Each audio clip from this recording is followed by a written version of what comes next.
fait une école de cinéma. On était tous assez frappés du fait qu'on n'avait jamais de contact avec les professionnels.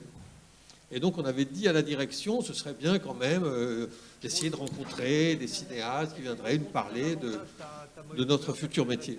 Quelles ont été vos consignes ou vos astuces par rapport au jeu d'acteur? J'ai pas l'habitude de prendre le chou des acteurs pour leur raconter la psychologie, la scène, d'où ils viennent, qu'est-ce qu'ils vont faire, pourquoi ils réagissent comme ça.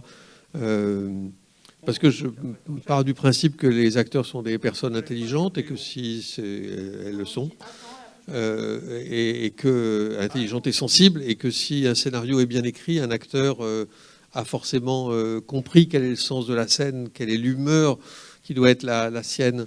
Et puis il y a une chose extrêmement importante que je ne faisais pas au début parce que je n'avais pas compris qu'il fallait le faire, mais que je fais depuis longtemps systématiquement, c'est que à l'ouverture de la journée,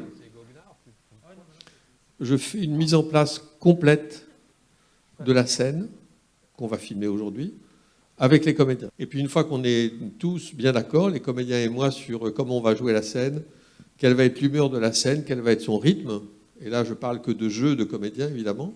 Alors les comédiens, ils vont s'habiller, se coiffer, se maquiller, et moi j'explique à l'équipe. Alors le premier plan, ce sera un plan là, et puis on la récupère quand elle écrase sa cigarette, et puis après il y aura un plan large. Donc j'explique à l'équipe quel est le découpage que j'ai prévu. Dans la film sur le pont, pourquoi avoir filmé en noir et blanc?